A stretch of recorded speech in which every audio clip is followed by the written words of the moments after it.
우리가 구조됐습니다.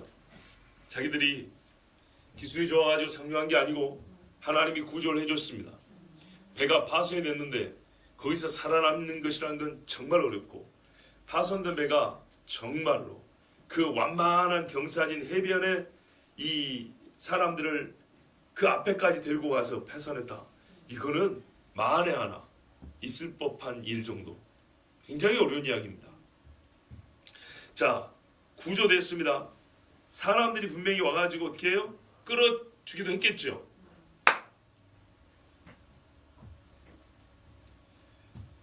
자, 보세요 여러분. 구조된 다음에 이 섬 이름이 뭐냐 했더니 멜리데라 그랬어요. 멜리데, 요즘으로 하면 어딜까요? 예, 말타, 몰타라고 합니다. 그 섬 사람들이 자기들에게 이제 말을 해줬겠죠. 여기가 어디요? 그러니까 여기는 멜리데입니다. 옛날 말로 이렇게 대답을 해준 거예요. 한 BC 5세경이니까요. 성경으로 말하면 페르시아 시대. 그때쯤에 페니키아 사람들입니다. 지도 보면은 이쪽에 이 사람들이 이러니까 또 갑자기 여기죠 여기. 아니 여기구나 여기. 예, 멀리 왔네 여기죠 여기. 이쪽 사람들이 이렇게 와가지고 정착한 동네가 멜리데 섬입니다. 야, 지도 잘 보입니까? 이렇게 흐릿흐릿하니. 자, 좋습니다. 비가 오고 날이 찼다. 당연하죠. 폭풍우가 몰아쳤으니 당연히 비가 오고 날이 차죠. 원주민들이 특별한 동정을 보였다. 특별한 동정. 아주 불쌍히 여기고 힘을 다해서 도왔다는 얘기죠. 대추해도 되는데, 그래서 어떻게 했냐니까 비도 오는데 불을 피웠답니다. 비가 오는데 불 피우기 쉽습니까? 어렵습니까? 어렵죠. 바람도 불고 날도 차고. 이 사람들은 안 춥습니까? 겨울비를 만나고 생각해 보세요. 본인들은 추워요. 한여름에도 폭풍 불 때는 쌀쌀합니다. 자, 그런데 이렇게 영접을 했답니다. 자, 이때쯤이 어느 정도 됐을까요? 시기적으로. 자, 11절에 보면 석 달 후에 우리가 그 섬에서 겨울을 났다 이러고 있죠. 플리니 1세라는 사람이 있어요. 옛날에 이쪽 그 로마의 총독 중에 한 사람인데, 이 사람이 뭐라냐면 지중해에서 배를 타고 가려면 2월 13일부터 엿새 전야나 돼야 된다 그랬어요. 이 사람의 말에는 그럼 약 2월 8일쯤부터 지중해에서는 로마로 가는 이 배가 운항이 가능하다는 거예요. 그리고 험하다는 얘기입니다. 그때 당시 배의 기술로, 배 크기로. 2월 8일쯤에 돼야 배가 움직일 수 있다. 그럼 로마로 가는 사람들이 서둘렀겠죠. 자, 뭐 거기다 맞춘다 하더라도 석 달 전이면 11월 8일, 약 11월 초쯤에 멜리데 섬에 들어왔다는 얘기입니다. 그렇죠. 근데 보세요. 멜리데 섬에 오기 전에 크레테 섬에서 14일 풍랑을 만나왔죠. 근데 뭐냐면 크레테 섬쯤에 올 때 금시하는 기간이 지났으므로 그랬어요. 금시하는 기간은 언제냐면 속죄일. 이스라엘 하면 7월 1일인데 우리 달력으로 하면 보통 9월쯤 들어옵니다. 보통 9월쯤 들어옵니다. 그래서 속죄일부터 나팔절부터 속죄일까지 열흘 동안 금식을 합니다. 이게 보통 9월입니다. 그리고 그때가 지났다 했으니까 그 이후로 14일을 갔더니 여기가 11월 초예요. 그거 안 맞죠? 그렇죠? 11월 초면 여기서 10월 중순쯤에 혹은 중하순쯤에 출발해야 되는 뜻이 되죠? 그러면 금식하는 기간이 한참 9월이면 한 달 전에 끝났는데 마치 가까운 것처럼 표현을 했냐? 그러지 않고요. 역사가들이 연구를 해보니까 59년도, AD 59년도에는 다른 때보다 속죄일이 늦어 10월 9일쯤에 속죄됐답니다. 제가 조사한 바로는 그래요.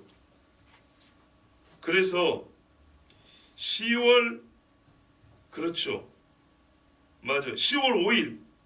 금식절기는 예년보다 한참 늦은 10월 5일경에 있었다 하고 59년도의 자료 그래요.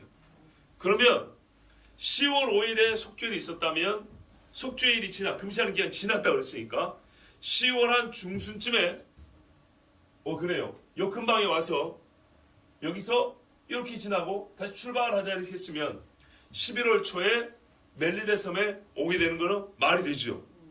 그러면 우리가 추정해 보면 어떻게 되죠? 아, 이 해가 AD 59년도였는가 보다. 이렇게 할 수가 있죠. 자, 그렇게 보면 바울이 언제쯤 죽었다고 생각하냐? 네로 통치 시기에 죽었다고 합니다. 근데 바울이 사도행전을 보면 온 이태를 2년을 새방에 있으며 복음을 전했대요. 그러면은 59년으로 생각을 하면 60년, 61년. 그쵸? 60년대 초까지 바울이 복음을 전하며 새방에 있었던 거예요. 근데 바울의 순교 시기는 그부터 몇 년 후로 잡습니다. 그래서 제4차 전도행이란 말이 나오는 겁니다. 로마에 처음 잡혔다가는 풀려나가지고 다시 돌아다니면서 이제 뭐 디도서나 디모데후서 같은 성경도 쓰면서 복음을 전하다가 다시 잡혀가지고 죽임을 당한 때가 바로 BC 뭐 64년에서 67년 뭐 이어가 60년대 중반 이렇게 생각하는 겁니다.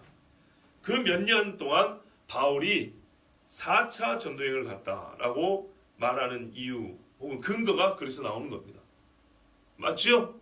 맞대보다 아시겠죠? 예. 다른 성경을 쓴 내용들을 보면 서신서들을 보면 추정이 가능한데 이렇게 연대를 찾아보면 그 증거를 여기서 연대적으로도 찾을 수 있다는 얘기죠. 자, 원주민들은 이 사람들이 헬라어 번역에도 헬라어도 어떻게 하면 바바리안 이렇게 돼 있어요. 바야바, 야만인. 예, 이 원주민이란 말을 헬라어로는 야만이라고 그렇게 기록을 해놨거든요. 이건 로마 사람이나 헬라 사람들을 보기에는 말을 얼버무리는 사람이 되는 뜻이에요.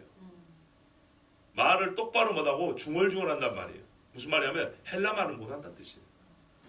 자기들이 쓰는 헬라 말이나 로마 말을 못하고 서툴게 하면 아이고 저 어벙벙인 거 봐라요. 그러면서 야만이라고 부르는 그런 의미예요. 자, 이 사람들 사실은 야만적이지 아니하고 굉장히 인간적인 사람들이고 그들보다 훨씬 더 정말 선한 사람들이죠. 예, 근데 이 사람들이 살려줬어요. 진짜로. 이 야만인들이 이 문명인들을 석 달 동안 섬에 살 수 있도록 도와줬어요. 불을 피우는데 바울이 나이가 많은데도 불구하고 그냥 있을 수가 없어서 나무를 한 묶음 해가지고 왔습니다. 그러는 중에 불이 뜨거워서 어떻게 했다고요? 독사가 나와 그 손을 물었답니다. 와.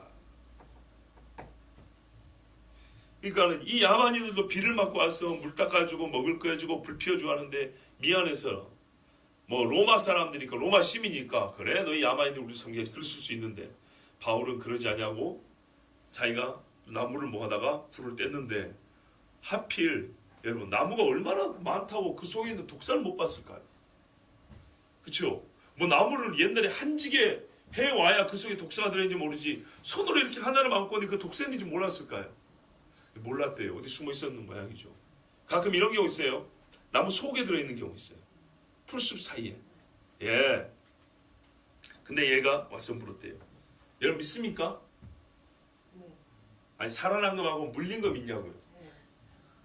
제가 질문해 볼게요. 대답해 보세요. 겨울에 무슨 독사예요?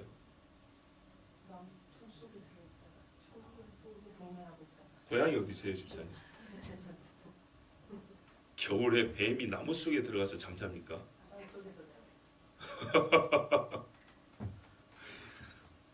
이래서 이제 이거 꾸며낸 얘기로 하는 사람이 있는 거예요. 아, 겨울에 무슨 독사가 나무 속에 있냐? 근데 여러분, 그렇죠. 여기 지중해죠. 여기 겨울을 한국 겨울로 생각하면 안 돼요. 아직 따스봐요 여기는. 네. 또 하나. 독사는요 물면 바로 떨어져 나갑니다. 왜? 주입해 놨으니까. 그런데 물고 가만히 있어? 이거 독사를 모르는구만. 이렇게 하는 사람도 있어요. 그런가요? 예. 독사가 말입니다. 이빨이 걸리면 못 떨어집니다. 예. 장화나 옷깃 이런 데 잘못 딱 걸리면 이빨이 안 빠져요. 그래서 달랑달랑 매달려 있는 경우가 있어요. 또 하나 어떤 사람들은 이거 독사 아니었을 거야. 독사하면 죽었지. 독사 아니었을 거야. 그래.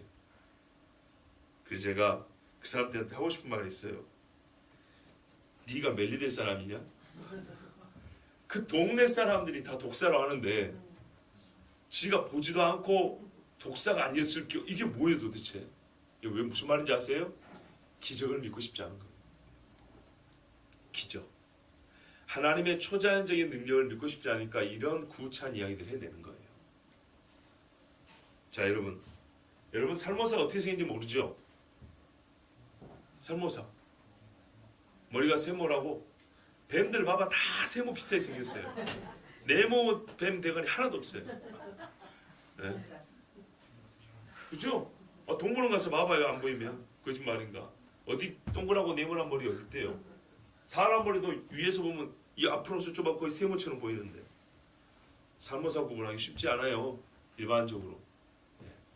그런데 그 동네 사람들은 알아요. 그냥 살모사하고 까치 살모사 구분할 줄 아세요? 모르죠? 근데 그 동네 사람들은 알아요. 네. 자, 뭐 지금 말했으면 해드릴 수 있어요. 어떤 차이가 있는지. 근데 뭐 그거는 제가 지금 할 이야기는 아니고 하여튼 동네 사람들은 알아요. 자, 원주민들이 이거를 보고 뭐라 하냐면 진실로 이 사람은 살인자다. 바다에서는 구조를 받았는데 공의가 그를 살지 못하게 한다. 공의. 이게 디케라고 돼 있는데 헬라식으로 말하면 그 뭡니까? 여신 이름입니다. 그리고 이제 이거를 약간 그리스 로마 신화로 바꾸면 네메시스라고 들어보셨어요? 예. 잘못한 사람을 벌을 줘야 되는데 얘가 피했네. 그러면 끝까지 쫓아와서 벌을 받게 하는. 그래서 공의의 화신이라고 하는 게 네메시스인데 바로 그 헬라 귀신을 얘기하는 거예요. 재밌죠? 이 사람들 고향이 어디라고요? 페니키아. 이쪽 사람이거든요. 여기서 이리 왔는데 그러다 보니까 헬라신을 섬겨요. 그래서 자기들이 하는 말이에요. 야 바다에서는 운 좋게 사는지 모르는데 그렇지 네메시스가 가만히 있을 수 없지. 디케가 가만히 있지 않지. 저거 죽어야지. 저거 보니까 살인자네 이렇게 했어요. 자 오늘 새벽에 잠깐 말씀드렸어요. 굉장히 급하죠. 그렇죠? 좀 있다가 바울이 말이죠. 뱀을 탈탈 털어가지고 불에다 던졌어요. 이제 뱀구이를 먹을 수 있는 때가 왔습니다. 근데 이 사람이 붓지도 않냐고 독이 있는데 말이죠. 죽지도 않고 아무렇지도 않은 거예요. 그러니까 뭐라 그랬어요? 신이라 그랬어요. 왜 이렇게 사람들이 왔다 갔다 심해요? 좀 기다려보지. 뱀이 물었다고 해서 살인자입니까? 아니죠. 저희 아버지가 젊을 때 뱀에 물려갖고 돌아가실 뻔했는데 가을에 독사한테 물려갖고 그때 중학교 선생님이 피를 막 빨아주고 그랬대요. 병원에 실려고 그래서 살았어요. 가을 독사는 무섭다 그러죠. 우리 아버지 살인자인가요? 아니죠. 요 사람들은 그렇게 판단을 내렸어요. 또 뱀이 물렸는데 아무렇지 않으니까 뭐라 그랬어요? 바울을 보고 신이래. 야 옛적 생각납니다. 루스드라에서 이 안진뱅이였던가요? 이 병자를 치료해 주니까 뭐라 그러냐면 신이 임했다. 그렇죠. 그래가지고 사람들 와서 제사 지내려고 막 난리를 쳤죠. 그러니까 바울이 하지 못하겠죠. 아마 여기서도 분명히 말했을 겁니다. 나는 신이 아니라고. 예. 자, 우리가 사람이 어떤 한 가지 것을 보고 하나를 보면 열을 하는 경우도 있지만 이런 경우는요. 하나를 보면 열을 하는 게 달라요. 하나를 보면 열을 한다고 할 때는 어떤 습관에 의한 행동입니다. 오래된 사고방식에 의한 행동으로 나타날 때 하나를 보면 열을 한다고 하는 거지 이런 뭐랄까요 예기치 못한 어떤 사건에 대하여서는 하나를 보고 열을 한다고 말하면 안 돼요. 이런 경우는 두고 봐야 되는 겁니다. 근데 이렇게 섣불리 판단을 했어요. 우리가 이런 경우는 서로 간에 없어야 되겠어요. 자, 신이라 했어요. 아무 일도 없었어요. 자, 이때 한번 옆에 있었던 사람들 생각을 해볼까요? 로마 군인들이 바울을 보고 어떤 생각을 가지게 됐을까요? 저 양반이 바다에서도 우리가 산다고 예언을 하고 어떤 섬에 상륙하게 될 거라고 정확하게 말을 하더니 정말 희한한 사람이다. 놀라운 능력을 갖고 있다. 독사한테 물렸는데 세상에 죽지를 않네. 자, 이러면서 바울에 대하여 조금 더 두려운 마음 내지는 뭔가 일만에 경외감을 갖게 됐겠죠. 예. 근데 바울은 이게 아무렇지도 않아요. 우쭐될 일도 없고 자랑할 것도 아니에요. 왜 그렇습니까? 성경 마가복음 16장 15절에서 18절에 너희는 온 천하에 다니며 만민에게 복음을 전파하라. 믿고 세례를 받는 사람은 구원을 얻을 것이요 믿지 않는 사람은 정죄를 받으리라. 믿는 자들에게는 이런 표적이 따르리니 곧 그들이 내 이름으로 귀신을 쫓아내며 새 방언을 말하며 뱀을 집어올리며 무슨 독을 마실지라도 해를 받지 아니하며 병든 사람의 손을 얹으지 나으리라. 아멘. 옛날 브라질 밀림에 어떤 선교사가 선교를 하는데 원주민들이 이 사람 죽여버리려고 독을 넣은 음식을 줬대요. 알고 먹었대요. 근데 안 죽었대요. 그래서 그때부터 그 사람들이 이 사람이 전한 복음을 들었다는 실화 이야기였습니다. 자, 이렇게 해서 이제 뭡니까? 이 섬에서 지내야 됐는데 이 섬에서 가장 높은 사람 푸블리오라고 하는데 요 사람이 그 근처에 이들이 상류에 있는 그 근처에 토지가 있었어요. 그 사람이 영접해서 사흘이나 친절히 머물게 했대요. 자, 276명을 사흘 동안 먹이고 재웁니다. 큰일이죠. 바울과 누가 얘기하는 거 아닙니다. 이 엄청난 사람들을 먹이고 재웁니다. 만약의 경우 바울과 누가와 아리스다고만 3명만 데려왔다면 나머지 사람들이 바울을 가만두겠어요? 훨씬 더 미워했겠죠. 그리고 그런 것은 정말 생각이 어렵습니다. 죄수를 어떻게 따로 데려갈 수 있겠습니까? 아무리 뱀이 물어도 죽지 않는 걸 보고 이 사람이 두려움을 가졌다 하더라도 그렇죠? 쉬운 일은 아닙니다. 자, 276명을 다 먹였습니다. 근데 이 보블리오라는 사람이 누구냐? 원주민인가요? 제시도 그랬는데 여러분 이 보블리오를 이 원주민들의 추장 정도로 생각했어요. 맞죠? 우리 다 그렇게 생각했거든요. 근데 성경 본문에 그런 말이 없어요. 이 섬에서 가장 높은 사람이랍니다. 봐보세요. 섬이 얼마나 한가? 아이고 작구나. 조그만하네요. 조그만하지만 지도니까 그러지. 우리 궤도보다 큽니다. 훨씬 큽니다. 그러면 여러분 보니까 저 넓이가 대한민국의 1000분의 1로 되어 있더라고요. 예, 1000분의 1. 1000분의 1 안 되겠다. 몇십, 1000만, 10만, 10만이나 100만 분의 1 정도. 뭐 0.0001% 이렇게 돼 있더라고요. 하여튼 조그만해요. 그렇다 하더라도 여기서 제일 높은 사람이면 원주민이라고 말이 없을 경우에는 이 사람이 누군지 좀 알아봐야 되겠죠. 단서가 뭐냐면 보블리오라는 말 로마식 이름이에요. 로마인이에요, 로마인. 예, 로마인이 이 섬에서 제일 높은 사람이에요. 원래 페니키아 원주민이 아니라 로마 사람이 이 섬에서 제일 높은 사람이고 이 사람이 로마 군대와 로마로 가는 배이기 때문에 이제 3일 동안 후하게 대접을 한 겁니다.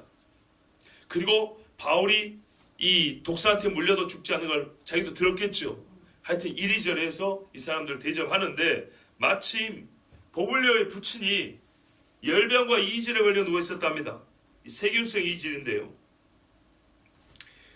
우리가 보통 몰타 열병이라고 합니다. 이 동네에서 걸리는데 6개월이나 1년 단위로 심하게 정말 끔찍한 고통과 열에 사로잡혀 있다가 또 좀 괜찮았다가 또 막 열이 오르고 힘들었다. 이게 6개월에서 1년 주기로 반복됩니다. 죽을 때까지 안 고치면. 그러다 탈수로 죽습니다. 이 무서운 병입니다.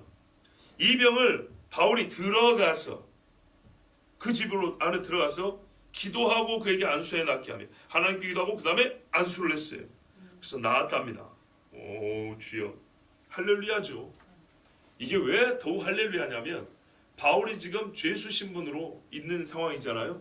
뿐만 아니라 의사 누가가 옆에 있습니다. 의사 누가가 있기 때문에 이 질병이 어떤 질병인지 정확히 압니다. 근데 손을 못 대죠. 하나님의 능력으로 고쳤습니다. 배 탄 사람들도 누가가 어떤 신분인지 압니다. 바울이 함께 하는 사람들 중에 당신은 누구에 다 물어봤을 거 아니에요. 다 신원조회 다 했을 거 아닙니까? 그리고 동행을 했는데 의사도 손을 못 대는 병을 하나님께 기도해가지고 단방에 나왔습니다. 자, 이랬다면 바울이 복음을 전했을까요? 안 전했을까요? 사람들이 궁금해하지 않겠어요? 정말? 먼저 물어봤겠죠. 어떻게 독사한테 물리는데 안 죽을 수가 있냐? 어떻게 죽을 병을 손을 얹는데 나와버리냐? 아까 그 뭐라고 말을 하고 한 거냐 도대체? 이를 시작하지 않았겠어요? 복음을 전하는 게 바울의 삶이에요, 그냥. 예. 그러니까 바울이 이 기회를 놓칠 수가 없죠. 9절 이하에 보시면 섬에 많은 병든 사람들이 왔답니다. 고침을 받았어요. 그리고 후한 예로 대접하고 떠날 때 우리의 쓸 것을 배신했더라. 와, 이 사람들 바울 때문에 복 엄청나게 받았네요. 석 달 동안 뭘 먹고 살 거예요? 전부 다 땅 파야죠. 남의 집 가서 일해야죠. 아, 그렇죠. 누가 이 사람들 먹여준답니까? 276명을 석 달 동안 누가 먹여줘요? 배에 싣고 온 거면 남아있나요? 다 없어져 버렸지. 나중에 뱃삭은 어떻게 마련할 건데? 그죠? 그러니까 말이에요. 석 달 동안 한마디로 바울이 먹여 살린 거예요. 맞지요? 바울이 먹여 살린 거예요. 거기다가 뭐라 그래요? 바울이 고쳐주니까 후한 예로 대접을 하고 거기다가 떠날 때 식량을 배에다 또 실어줬다 안 그럽니까? 누구 때문에? 바울 때문에. 백부장 루시아가 이뻐서 한 게 아니라 바울 때문에. 이야, 이 정도 되면 이 사람들 예수 믿어야 돼요. 진짜로. 자기들이 석 달 동안 본 게 뭡니까 지금? 석 달이 뭐예요? 저기 가이사르 출발할 때부터 얼마나 많이 봤어요. 폭풍 후 이후부터만 하더라도 지금까지 넉 달 동안 본 게 얼마나 많아요. 그리고 바울한테 얻어먹은 게 얼마예요 도대체? 그렇죠? 자, 일이 돼가지고 바울이 나중에 그 레기온인가요? 거기에 가면 성도들과 일주일을 따로 머물게 해줍니다. 완전 특혜죠. 이 특혜에 다른 죄수들이 잘못됐다는 얘기가 없었을 겁니다. 왜요? 바울 때문에 바다에서 살았죠. 섬에서 석 달을 먹고 살았죠. 그리고 로마까지 가는 동안에 먹을 식량 다 얻어갔죠. 누가 바울을 욕하겠어요? 바울을 차라리 풀어줘도 박수 칠 거야 아마. 그렇죠? 자, 석 달 후에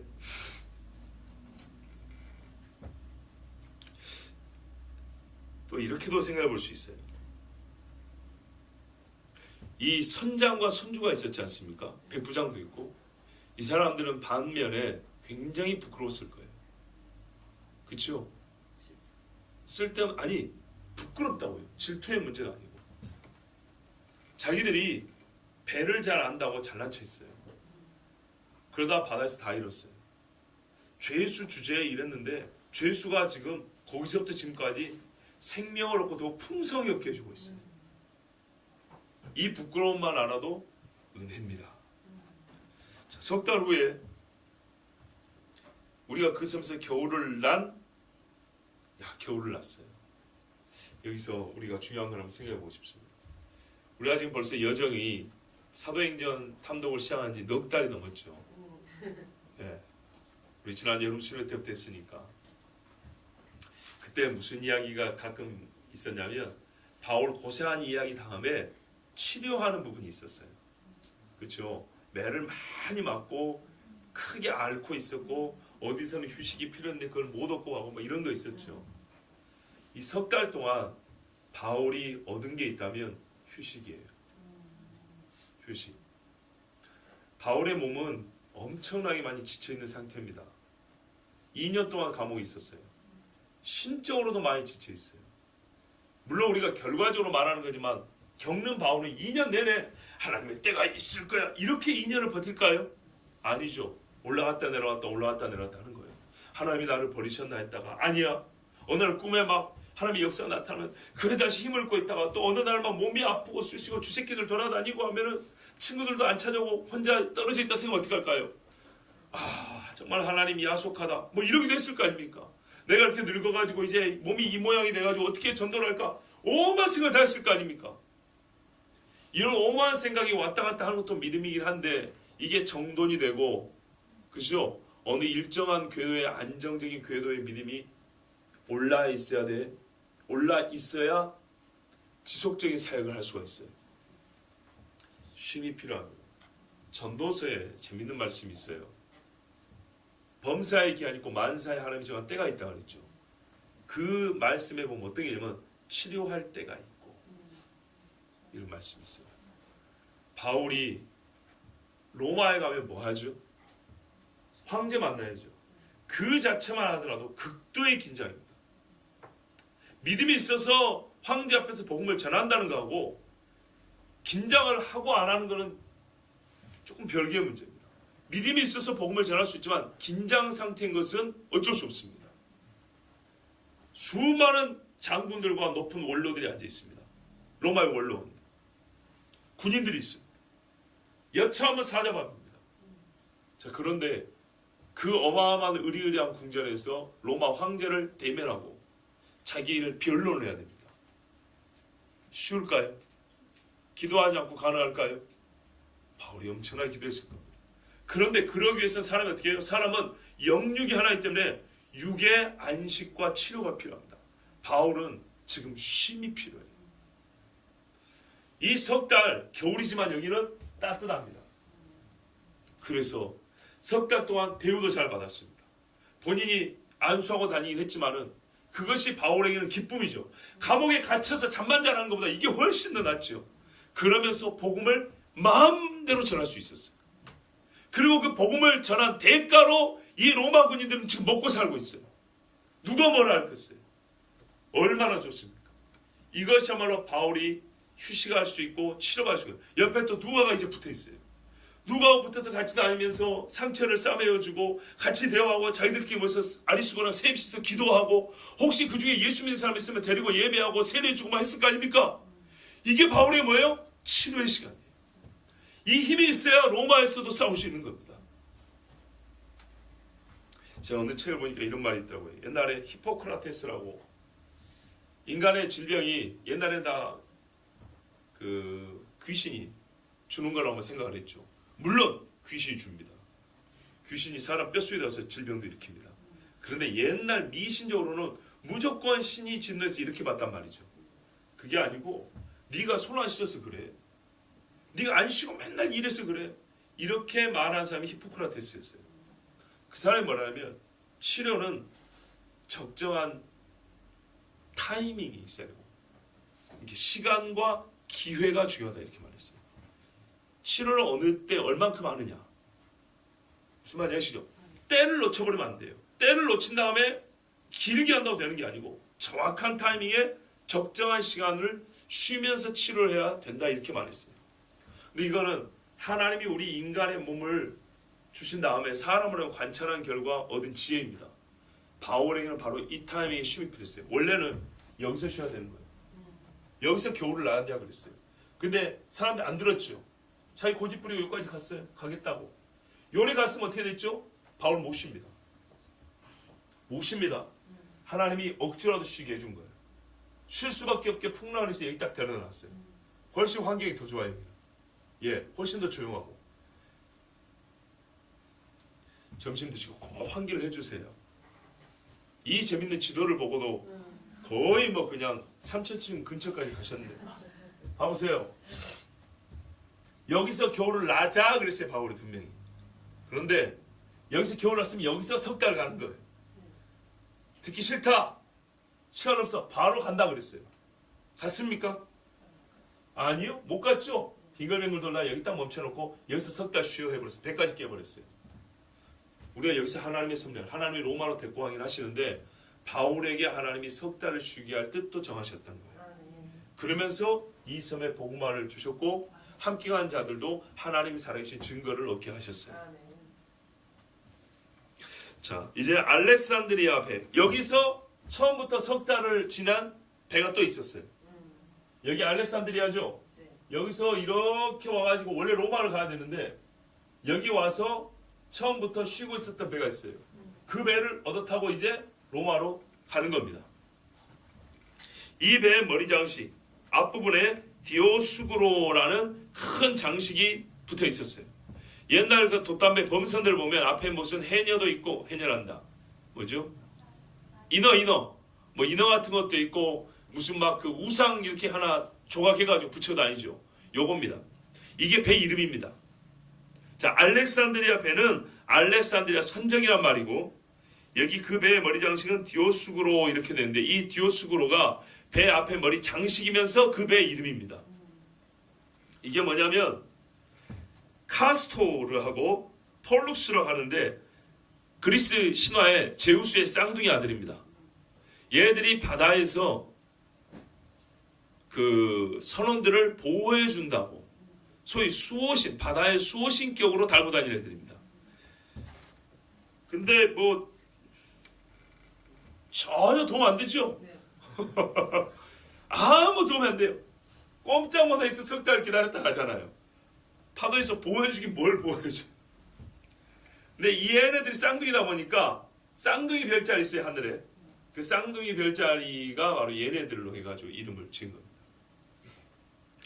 자, 하여튼 하나님께서 이렇게 휴식을 줘서 이제 계속 하게 됐는데, 그 다음에 석 달 지났는데 어디로 왔냐면 수라구사, 여기입니다. 요즘 말로 시라쿠사로 됐죠. 시칠리아. 예, 우리 번역에는 시라쿠스, 뭐 섬 이름은 안 나왔네요. 예, 시라쿠스, 수라구사, 우리 번역 이렇게 됐고요. 시칠리아 섬입니다. 로마 앞에 있는 섬이죠. 옛날에 여기가 하나의 또 왕국이고 그랬어요. 자, 여기에 사흘을 배를 대고 있었습니다. 왜 사흘 필요할까요? 가까운데 바람이 안 맞았기 때문이죠. 또는 배에서 제일 중요한 건 뭐냐면요, 물입니다. 물. 예, 많은 사람이 하기 때문에 물을 또 공급받아야 될 때가 있습니다. 그래서 뭔지는 모르지만 여기 있게 됐어요. 근데 가을이로 봤을 때는 물보다는 이 바람이 안 맞아서 그랬을 거라고 봅니다. 자, 사흘을 보니까 지체하다가 그냥 있다는 게 아니라 가고 싶었는데 못 가서 머물렀다는 그런 어감입니다. 다른 번역에서 지체하다 이렇게 돼 있어요. 자, 거기서 둘러가서 레기온에 이르러, 자 보십시오. 여기서 레기온이 여기입니다. 이탈리아 반도 장화 이 발가락 끝부분입니다. 고작 여기 왔어요. 둘러가서 무슨 말이냐면 직선으로 가도 될 거를 힘들게 갔단 말입니다. 지그재그로 이렇게 힘들게. 왜요? 바람이 안 맞으니까. 바람이 여기서 이렇게 불러 올려주면 쉽게 가는데 맞바람이 오니까는 옛날 항해 기술로 이게 무슨 풍력으로 가는 배들이기 때문에 바람이 안 맞으니까 힘들게 지그재그로 이렇게 가다가 겨우 저기 레기온에 도착을 했습니다. 자, 여기 레기온에 이르렀는데 이제 이 레기온 이야기를 하나 해볼게요. 이 시칠리아 섬을 헬라 신화에서 보면 스킬라라는 괴물이 있습니다. 여신인데요. 크기가 한 4m 조금 안 되는데 대가리가 6개고 각 대가리 안에 이빨이 3줄로 나 있어요. 상어 이빨 같은 거. 허리는 어떻게 되냐면 개 대가리로 허리가 만들어 있어요. 개가 멍멍멍 짖어. 그래서 요 근처 가는 사람들을 어떻게 하냐? 얘가 확 잡아먹어요. 그리고 여기는 물살이 해협이죠, 그죠? 여기가 무슨 해협, 메시나 해협인가? 맞아, 메시나 해협이라고 하는데 여기가 엄청 좁아요. 봐보세요. 얘가 좁아가지고 물살이 여기서 모이다 보니까 회오리가 돌아요. 소용돌이. 요 소용돌이를 이 헬라 사람들은 또 여신의 이름을 갖다 붙였어요. 예, 그 여신이 바로 카리브디스예요. 카리브디스. 이쪽 편에서 시칠리아는 이쪽에서, 카리브디스 이쪽에서 나무 밑에 무한한 이렇게 숨어 있다가 배들이 지나면 소용돌이 이렇게 가지고 빨아들이는 거예요. 예, 얘가 헬라 신화에 나오는데 먹지 마는 거 그거 개걸스럽게 퍼먹어가지고 저주받은 그런 여신이거든요. 그래서 얘는 배가 고파가지고 하루에 3번씩 물을 배 터지게 마시고 그걸 내뱉어요. 저주는 뭐냐면 먹기 없는 다시 토해야 되는 저주. 이게 이제 이 회오리 바람, 소용돌이 치는 것을 보고 이 신화를 이렇게 구성을 한 것 같아요. 그래서 어떻게 되냐? 여기 잘못 지나가면 개한테 물어뜯기고 남은 놈들은 소용돌이에 다 빨려들어 죽는 거예요. 한마디로 물살이 아주 험하다 이 말입니다. 네, 그렇게 험한 동네입니다. 그래서 둘러갔다는 얘기입니다. 힘들게. 물살도 험하고 바람도 안 맞고. 그래서 힘들게 해서 겨우 레기온에 도착을 했습니다. 자, 그런데 여기 오니까 하루가 지나서 남풍이 불었대요. 와, 감사하죠. 그래서 그 이튿날 하루 지나서는 여기서부터는 남풍이 부니까 쑥 타고 여기 보디올까지 올라갔답니다. 자, 남풍이 일어남으로 이튿날 보디올에 이르러 하루 만에 쑥 올라갔어요. 거기서 형제들을 만나 그들의 청함을 받아 이레를 함께 머무니라. 이게 보통 일이 아니라는 겁니다. 로마 백부장이 특별 면회는 줄 수 있어요. 잠깐 만나고 오라고. 죄수 아닙니까? 근데 이래 동안 외출을 시켜준 거예요. 배에서 함께 지는 게 아니라고요. 이래를 함께 머무니라는 것은 그 형제의 집에 들어와서 일주일 동안 함께 먹고 자고 하고 왔다는 얘기입니다. 굉장한 특혜죠. 이게 어떻게 가능했다고요? 바로 크레테에서부터 여기까지 오는 여정에 일어난 일을 다 봤기 때문이에요. 그리고 바울이 사람 됨됨이가 어쩐지를 또 알았기 때문이에요. 그래서 거짓말 사람 아니에요. 또 하나 뭡니까? 죽더라도 로마에 가겠다는 심지가 굳은 것을 확인을 했어요. 이 사람 절대 도망갈 사람 아니다. 그리고 그가 베풀어준 은혜에 보답하는 양으로 허락을 했습니다. 그래서 일주일 동안 레기온에 있는 성도들과 보디올에 있는 성도들과 함께 아마 찬수하고 기도하고 또 휴식을 얻었습니다. 자, 우리 이렇게 생각해 볼까요? 얼마 만에 만나는 그리스도인입니까? 그리스도인은 그리스도인이 그립잖아요. 물론 누가와 아리스가 있지만은 얼마 만에 만나는 그리스도인. 또 한편은요, 우리가 누가와 아리스가도 잊으면 안 돼요. 이 사람들도 바울 중심으로 쓰다 보니까 등장인물로 잘 나오지 않아서 그렇지. 누가는 안 피곤합니까? 아리스다고는 쉬고 싶지 않습니까? 그런데 이 물론 멜리데섬에서 쉬기도 했지만은 같은 성도들과 함께 정말 꿈에도 그리는 이탈리아 반대에 와가지고 이제 거기 있는 성도들과 함께 이레를 머물고 예배한다는 것은 정말 꿀맛 같은 휴식이고 즐거움이었을 겁니다. 하나님께서 큰 시험을 앞두고 이렇게 귀한 은혜의 시간을 허락해 주셨습니다. 자, 그런 다음에 우리는 이와 같이 로마로 가니라 그랬어요. 로마로 올라가는데 이제 이 지도 말고 전사님 좀 이렇게 로마를 당겨볼 수 있는 지도 없을까요? 예, 좋아요. 여기가 보디올입니다. 그 다음에 여기서 올라가는데요. 3관, 옛날 번역이죠. 한자 표현입니다. 여관 3개, 여관 3채를 3관입니다. 예. 여기 보면 트레이스 타베르네라고 있죠. 타베르네가 여관이고요. 트레이스가 3개라는 뜻입니다. 세 여관입니다. 아시겠죠? 여기에 그 다음에 그 앞에 아비오 광장.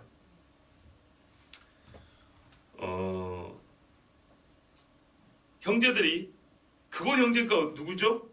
로마죠. 로마로 떠나니라 했죠. 이제 여기서부터 육지 길로 갑니다. 예, 보디올에서 카푸아라는 데가 있고요. 육로로 따라가는데 이 거리가 어림잡아 한 300km 가까이 됩니다. 네, 걸어가야 됩니다. 이제.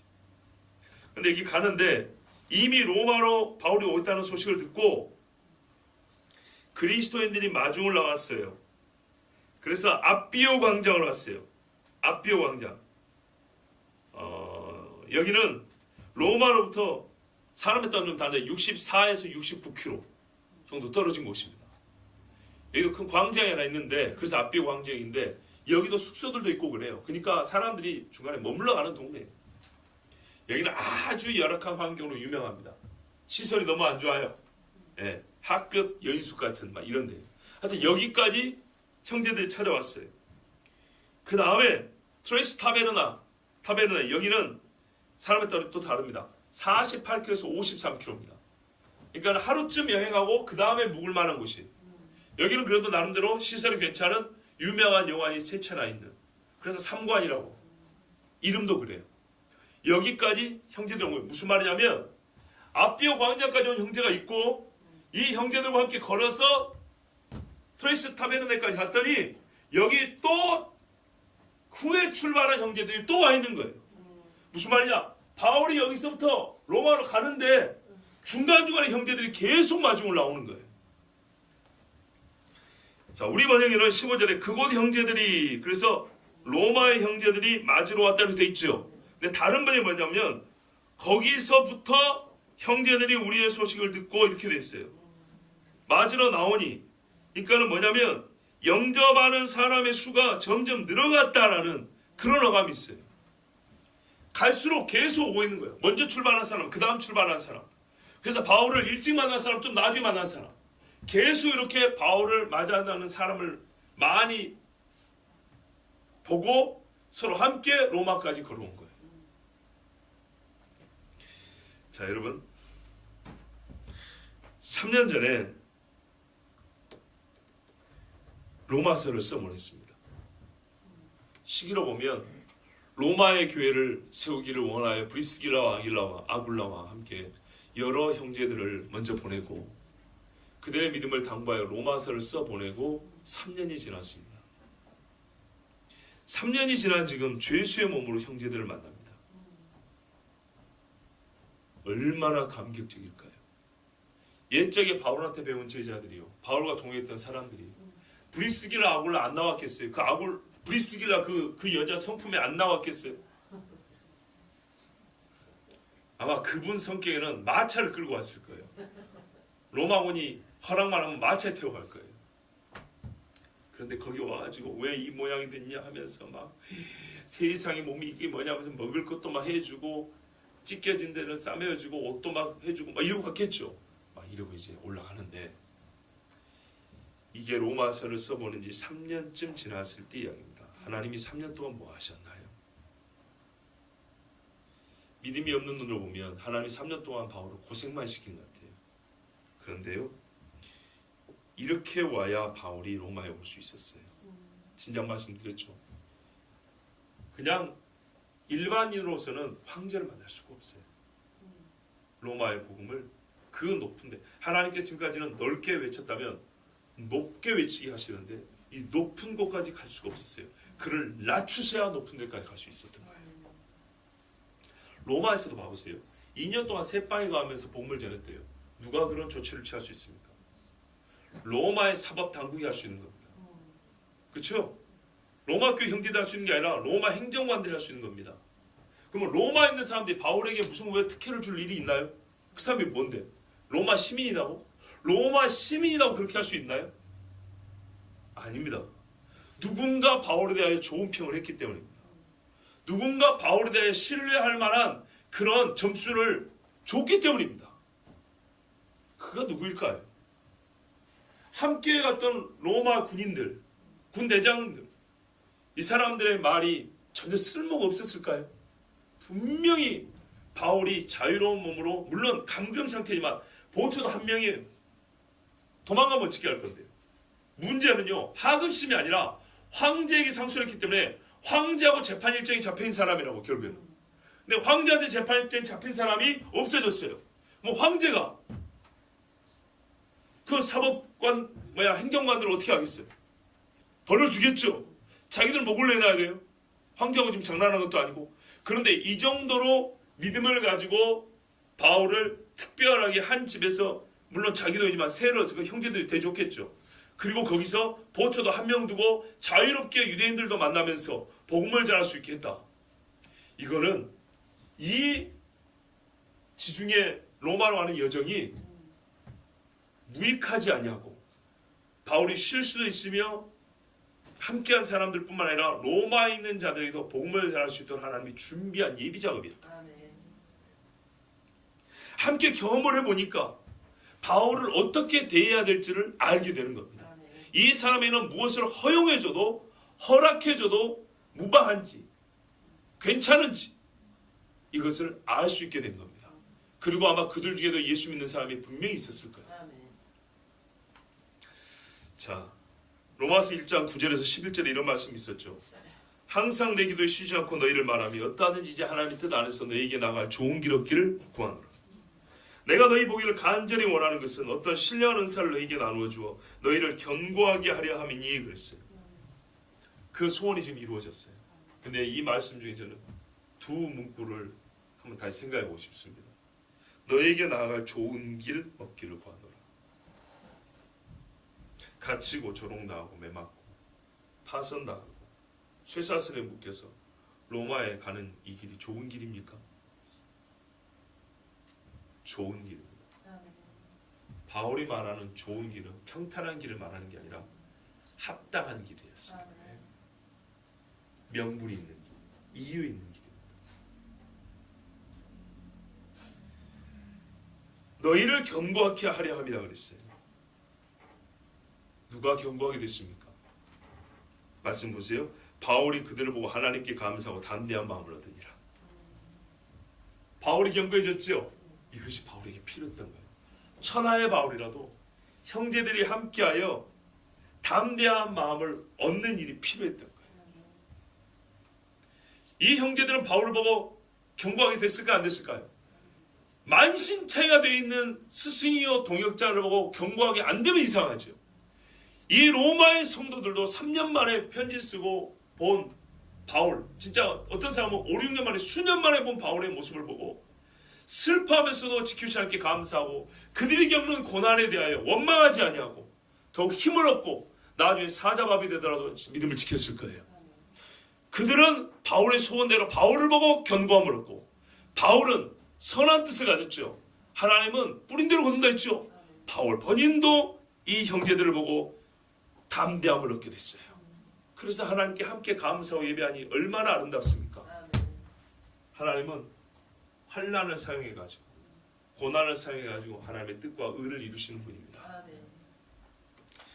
자 여러분, 우리가 예수 믿고 좋은 길 얻기를 구하죠.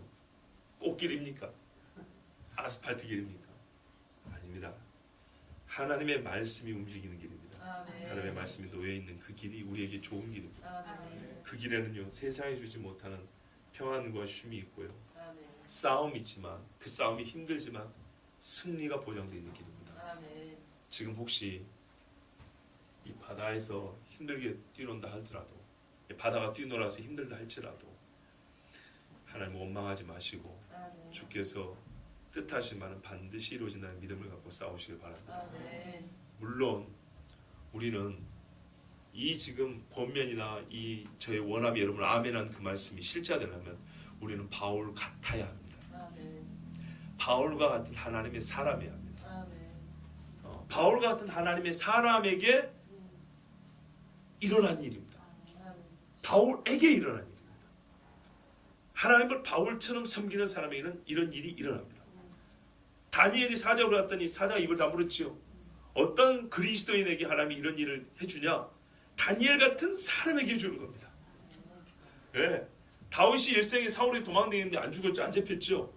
어떤 사람이 그렇게 피할 수 있냐? 칼날을 피할 수 있냐? 다윗같이 완전하게 하나님을 의뢰하는 사람이 칼날을 피하는 겁니다.